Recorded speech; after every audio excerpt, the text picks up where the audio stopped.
worship what I worship. To use your way to me is mine.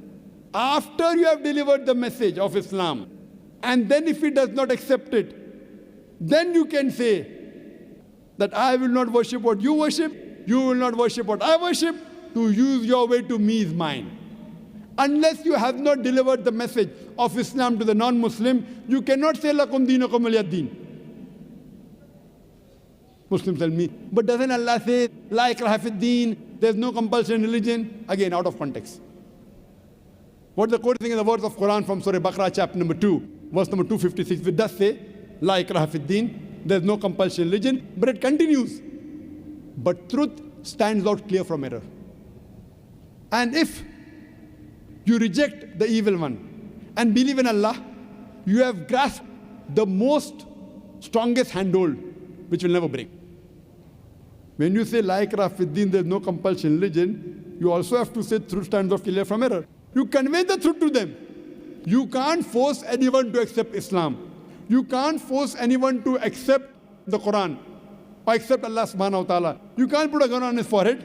You can't take a sword. It's not allowed. But at least you convey the message.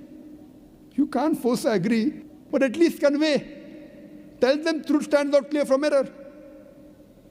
So unless you have not conveyed the message, you cannot say lakum deenukum waliya deen. After conveying the message, you can say la ikraha fid deen. There is no compulsion in religion. You can't force anyone, but at least convey the message. It's the duty of every Muslim to at least be a part-time da'i. It's the fard. It's the duty of every Muslim to at least be a part-time da'i. Dawah is a fard for every Muslim.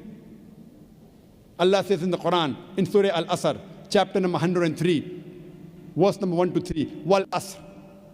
Innal insana lafi khusr.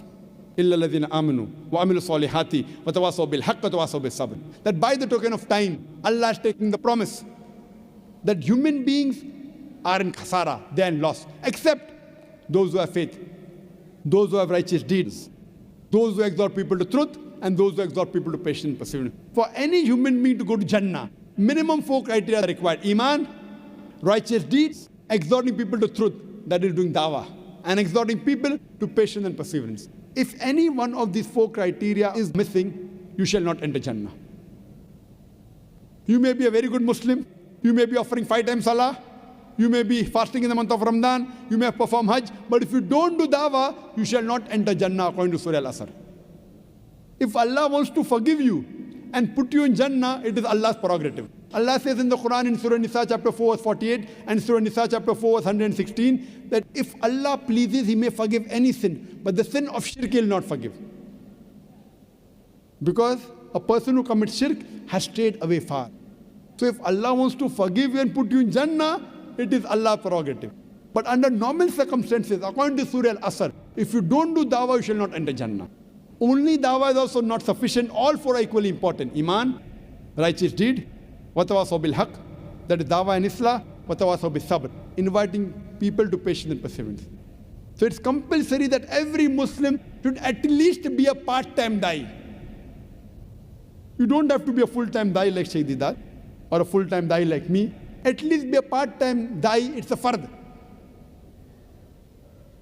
Allah also says in the Quran, in Surah Al-Imran, chapter number 3, verse number 104, one of the verses which the Qari, Farik, he recited, which says, Allah says in Surah Al-Imran chapter 3 verse 104, that let there arise out of you a band of people who are inviting towards good, enjoining what is right and forbidding what is wrong. Allah is talking about full-time da'is.